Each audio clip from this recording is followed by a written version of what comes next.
இருந்து டைரக்டா கருத்து தெரிஞ்சுக்க நம்ம பிரைம் மினிஸ்டரே தனியா ஒரு வெப்சைட் ஆரம்பிச்சிருக்கிற மாதிரி நம்ம எஃப்எம்ல மக்களிடமிருந்து நேரடியா கருத்து தெரிஞ்சுக்கிற நிகழ்ச்சி இது. இன்னைக்கு நம்ம பேச போறது இந்தியால இருக்கிற ஏழ்மையை ஒழிக்கிறது எப்படி. நம்ம ஸ்டுடியோல ஒரு ஸ்பெஷல் கெஸ்டும் வந்திருக்காங்க, பிரபல எக்கானமிஸ்ட் டாக்டர் கிருஷ்ண ராவ். வணக்கம் சார். வணக்கம் சார். இப்ப நம்ம நாட்டுல ஏழ்மையை ஒழிக்கிறதுக்கு அப்பாடா ஒரு நேர் லைன்ல இருக்கிறாரு, யார் பார்க்கலாம்? ஹலோ ஹலோ அம்மா அம்மா. ஐயோ ஹலோ ஏன்லாம் கூப்பிடுற நேர்கள் மத்தியில அழகா அம்மானு கூப்பிடுற ஒரு நேர் வந்திருக்காரு, யாருன்னு பாக்கலாம் சார். ஹலோ, உங்க பேர் சொல்லுங்க. கர்மம் பிடிச்ச எஃப்எம் எப்ப பாரு பிஸியாவே இருக்கு. சார் சார் உங்க லைன் கனெக்ட் ஆயிடுச்சு சார், கொஞ்சம் பார்த்து பேசுங்க சார். சாரிமா, லைன் கிடைக்கலையோன்னு கொஞ்சம் வருத்தப்பட்டேன். ரொம்ப நல்லா வருத்தப்பட்டீங்க போங்க. சரி, இன்னைக்கு நம்ம என்ன பேசுறோம்னு தெரியுமா? உங்க எஃப்எம்ல வர எல்லா டாபிக்கும் தெரியும். ஓ, எங்க எஃப்எம்ல எல்லா ஷோவுமே கேப்பீங்களா நீங்க? கேக்குறதானே நம்ம வேலைய. அம்மா அம்மா சார், அம்மா அம்மான்னு கூப்பிடாதீங்க சார், எனக்கு இன்னும் கல்யாணம் கூட ஆகல. அட இங்கம்மா, என் கிளைண்ட் கிட்ட. ஓ, ஆபீஸ்ல இருந்தே கால் பண்ணிருக்கீங்களா சார்? இதான் நம்ம எஃப்எம்மோட ஸ்பெஷாலிட்டியே. நம்ம ஸ்டேஷன்ல ப்ளே பண்ற சாங்ஸ் இவர மாதிரி ஜாலியா வேலை செஞ்சுக்கிட்டே கேட்கலாம். கேட்டுக்கிட்டே கூட வேலை செய்யலாமே. அம்மா அம்மா அம்மா. நான் அம்மாவை நேரம் விட மாட்டேங்கிறாரு. It's okay sir. உங்க பேர் சொல்லுங்க. என் பேரு ராஜாமையப்பன். என்ன வேலை செய்றீங்க? என்னது கேட்கல சார்? எந்த செக்டர்ல வேலை செய்றீங்கன்னு கேட்டேன்.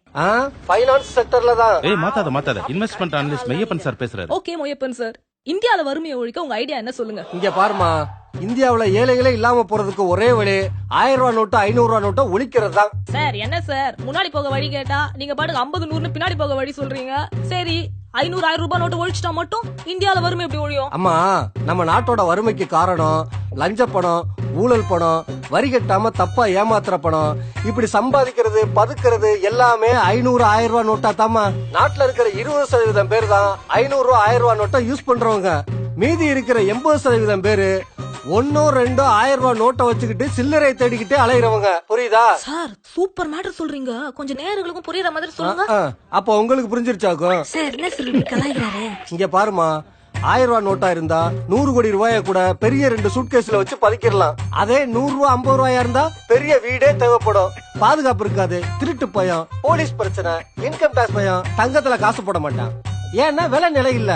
ரியல் எஸ்டேட்ல போடலாம்னா ஆட்சி மாறணும்னு புடிங்கிருவான்னு பயம். அப்ப வேற வழி இல்லாம பேங்க்ல தான் போட்டாகணும். பேங்க்ல போட்டா வரி கட்டணும்.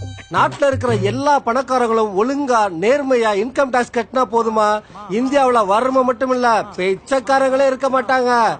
அம்மா அம்மா. சூப்பருங்க சார், இத பத்தி என்ன சொல்றீங்க? பிரில்லியன்ட். இவர் ஆக்ஸ்போர்ட் யூனிவர்சிட்டியில படிச்சிருக்கணும். இந்த மாதிரி ஆளுதான் நம்ம நாட்டுக்கு பிரைம் மினிஸ்டரா தேவைப்படுது. இவர் எங்க இருக்காருன்னு பார்த்து கண்டுபிடிங்க. Maiyappan sir, super, thank you. இருக்கட்டும் இருக்கட்டும்.